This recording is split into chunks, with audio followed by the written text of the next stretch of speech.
Friends, जैसा कि आप सभी को पता है कि हिंदू धर्म में और हमारे प्राचीन ग्रंथों में हर एक पहलू, हर एक विषय पर बात की गई है।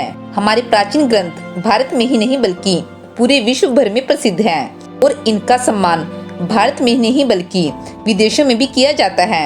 विदेशी लोग भी भारत की संस्कृति, समारोह, रामायण और महाभारत का सम्मान करते हैं, श्रीमद् भागवत गीता को समझते हैं। भले ही आज भारत के लोग अपनी संस्कृति को भूल गए हो और पश्चिमी सभ्यताओं को अपना रहे हो, लेकिन इसका उलट पश्चिमी सभ्यताओं के लोग भारत की संस्कृति और सभ्यता को समझना चाहते हैं और उस ज्ञान को अपने बच्चों और देश के लोगों तक पहुंचाना चाहते हैं।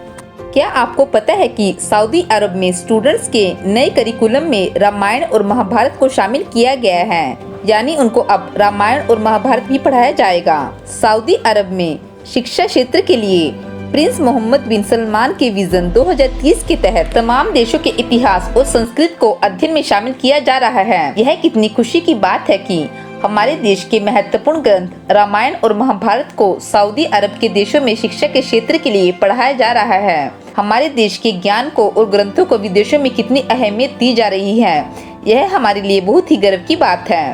प्रिंस मोहम्मद बिन सलमान के विजन 2030 के तहत अन्य देशों के इतिहास और संस्कृति के अध्ययन को जरूरी बताया गया और छात्रों को रामायण और महाभारत पढ़ाया जाएगा।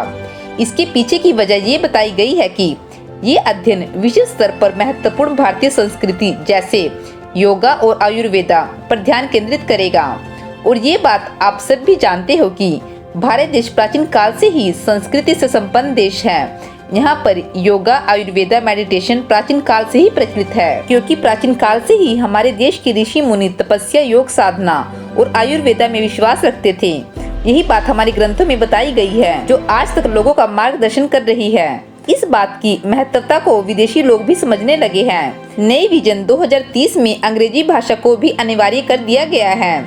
सऊदी के यूजर्स में से नूफ अल मारवाई नामक ट्विटर यूजर द्वारा एक स्क्रीनशॉट साझा करके यह बताया गया है कि उन्होंने लिखा, सऊदी अरब का नया विजन 2030 और सिलेबस एक ऐसा भविष्य बनाने में मदद करेगा जो समावेशी, उदार और सहिष्णु होगा। सामाजिक अध्ययन की पुस्तक का स्क्रीनशॉट साझा करते हुए उन्होंने लिखा कि आज मेरे बेटे की स्कूल की परीक्षा के सिलेबस में हिंदू धर्म, बौद्ध धर्म, रामायण, कर्म, महाभारत और धर्म की अवधारणाएं और इतिहास शामिल हैं।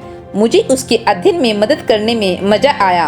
आपने देखा कि किस प्रकार पश्चिमी सभ्यताओं के लोग, विदेशी लोग भारत के इतिहास को अपने बच्चों को पढ़ाकर कितनी खुशी और गर्व महसूस कर रहे हैं। विदेशी लोग चाहते हैं कि भारत के लोग और उनके बच्चों जैसे संस्कार उनके बच्चों में भी आए, वो भी भारत की संस्कृति को समझे और उन्हें इसकी खुशी भी होती है। आप इस लेख से इसका अंदाजा लगा सकते हो। इसके साथ ही सऊदी के पाठ्यक्रम में कहा गया है कि इसके जरिए देश शिक्षित और कुशल कार्यबल का निर्माण करके वैश्विक अर्थव्यवस्था की प्रतिस्पर्धा में शामिल होगा। अब एक देश से दूसरे देश जाना बिल्कुल आम बात हो गई है और इसके लिए हमें अपने देश की संस्कृति के साथ साथ दूसरे देशों की संस्कृति और नीतियों का भी ज्ञान होना चाहिए। वहीं अलग अलग देशों और लोगों के बीच संस्कृति संवादों का आदान प्रदान वैश्विक शांति और मानव कल्याण में सहायक है। इसलिए यहाँ अंग्रेजी को भी विशेष तौर पर शामिल करने पर जोर दिया गया है। भारतीय संस्कृति को अगर कोई ध्यान से समझे तो वह हमें बहुत कुछ सिखाती है, क्योंकि ज्ञान कहीं से भी मिले ले लेना चाहिए, क्योंकि ज्ञान को कोई चुरा नहीं सकता।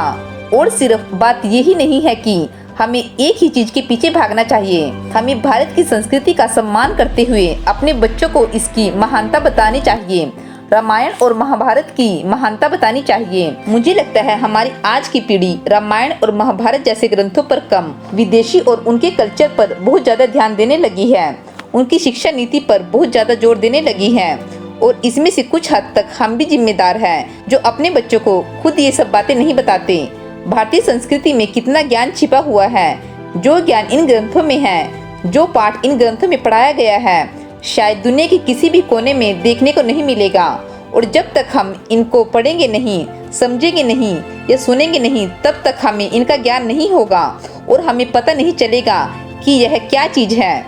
आपने देखा होगा कि किस तरह विदेशी लोग भारत की संस्कृति अपनाते हैं, किस तरह योगा करते हैं, मेडिटेशन करते हैं, किस तरह आयुर्वेदा को अपनाते हैं। लेकिन हमारे देश के लोग इतने बिजी है कि आधा टाइम फोन और आधा टाइम दूसरों पर डिपेंड रहना और फिजूल की बातों पर अपना समय बर्बाद करते हैं। और तो और कुछ लोग अपने धर्म और संस्कृति का भी सम्मान नहीं करते और ये लोग खुद को ऐसा दिखाते हैं जैसे वो कितने एडवांस हैं और भारत में ही पैदा होकर भारत की धर्म और संस्कृति को ही अपशब्द कहते हैं और भारतीय सभ्यताओं की ही बुराई करते हैं, भारत के लोगों की ही बुराई करते हैं। इंसान को समय के साथ खुद में बदलाव करना चाहिए, ये एक अच्छा गुण है, लेकिन अपनी संस्कृति को नहीं भूलना चाहिए।